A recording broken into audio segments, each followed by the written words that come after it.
Hi everyone, welcome back. Thank you so much for joining me today. So today I'm going to be doing a little bit of my mindfulness practice, but through art and creativity. So today I'm going to just paint.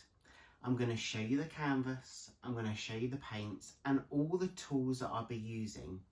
But the idea for this is I'm not actually going to talk much throughout the tutorial, but I want to show you how I spend some of my time just painting and being in the present moment of the here and now, whilst relaxing and enjoying the creation process.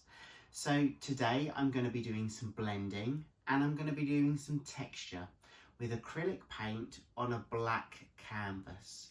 I'm doing something special around the edges, but I'm going to take you down now so I can show you what I'm going to use, the canvas itself, and I'll explain a little bit more about how I'm going to approach this tutorial. I really hope you'll stick with me and I hope you get something from this too. So let's see what we can create. Okay, so I've got a black canvas and all I've done is I've taped off around the edges. Now the reason I've done this is just to create a bit of a border. I just wanted a frame around the black canvas. So when I peel this back, I'll get the black from the canvas acting as a border. So I literally just taped off the edges. This is just masking tape. I'm going to use a balloon. I'm going to use the balloon to do some blending. And I've also got these tools here. So I don't know if I'm going to use all of them or just some of them. But these are the tools that I'm going to be using throughout this process of just being in the present moment. So they're the tools I've got. This is the balloon for the blending. And then I've got a mixture of colours. So I'm using acrylic paint by Arteza. So I've got some reds, some pinks and some purples. I've also got some greens, some blues and some metallic colours as well. I've got all of this to hand, it's by my side, and I'm just going to see what comes to me when I start this creation, and I'll pick the colours that I'm naturally drawn to. I really hope you'll stick around. So, let's go.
So here is the dry version and I absolutely love it. So I created this just by being in the moment, having no expectations on what I wanted to create. And when I look at this piece, and because of the texture, I can feel it as well. There's all different textures. You can hear those textures. It reminds me of when I go on holiday. Los Angeles is actually one of my most favourite places to go, and when we go to Santa Monica, walk along the beach, come to the pier, and there's like a mini fairground on the pier. That's kind of the feeling that I get with this piece, and I feel that this piece really represents that experience for me. So that I just wanted to kind of share with you what I take from this piece myself. But you might look at this piece and see something totally different, and I'd love to hear what you think about this piece too. So make sure you drop those in the comments or drop me an email. So for once I can actually say in person, thank you so much for joining me today. I hope you've enjoyed this creation, and I really hope you've got something from the video itself. I really hope I get to see you again in the next video. But a big thank you to all of you for all of your support, your love, your understanding of my art form, all of your encouragement. It means the world to me. So I'll see you soon. Have a great week everyone, and take care. Bye.